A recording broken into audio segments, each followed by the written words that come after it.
এসেছিস আম পাকাতে? আপু আপু, কে যেন কথা বলবে মনে হচ্ছে। কে তুমি? আজ তোদের ঘাড় মটকাবো। তোদের এত বড় সাহস, আমার বাগানে এসেছিস আম পাকাতে? ডাইনিমা ডাইনিমা, আমাদের ছেড়ে দাও, ভুল হয়ে গেছে আমাদের।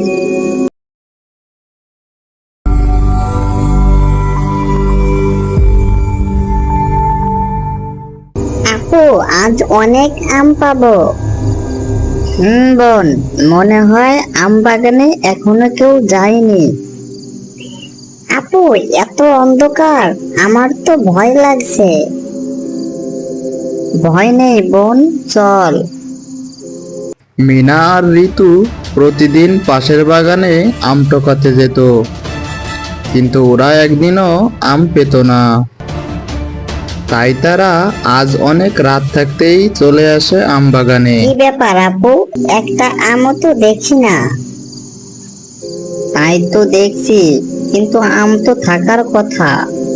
মিনা আর ঋতু আম বাগানে এসে দেখে একটা আমও নেই।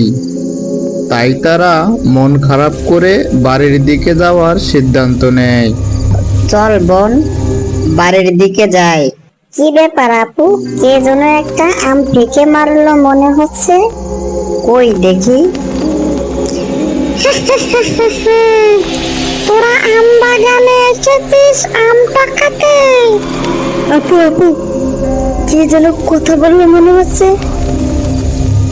বোন, মনে হচ্ছে কোনো ডাইনি। আপু, আমার তো খুব ভয় করছে। ভয় নেই বোন। কে তুমি? আজ তোদের ঘাড় মটকাবো।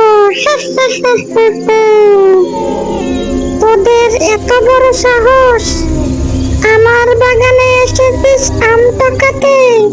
ডাইনিমা ডাইনিমা, আমাদের ছেড়ে দাও, ভুল হয়ে গেছে আমাদের। আমরা আর আসবো না। তোরা আমাকে মা বললি? আমরা প্রতিদিন সকালে আসি আম টকাতে, কিন্তু কোনোদিন আমরা আম পাই না। ডাইনিটাকে মা বলাতে ডাইনির মনে অনেক মায়া হয়। আচ্ছা, এই নে আম। আজ থেকে তোরা আমার সন্তানের মতো। এখান থেকে যত খুশি আম নিয়ে যা। ডাইনিমা, তুমি আমাদের কোনো ক্ষতি করবা না তো? না, তোদের আমি কোনো ক্ষতি করব না। এখান থেকে যত ইচ্ছে আম নিয়ে যা। যখন মন চাইবে তখন তোদের ডাইনিমার কাছে আসবি, যত খুশি আম নিয়ে যাবি। তুমি ডাইনি না, তুমি একটা ভালো মা। তারপর তারা দুজন আম নিয়ে বাড়ির দিকে চলে যায়। বন্ধুরা, গল্পটি কেমন লাগলো অবশ্যই কমেন্টে জানাবেন। আর এমন সব মজার মজার ভিডিও পেতে চ্যানেলটি সাবস্ক্রাইব করে সাথে থাকবেন।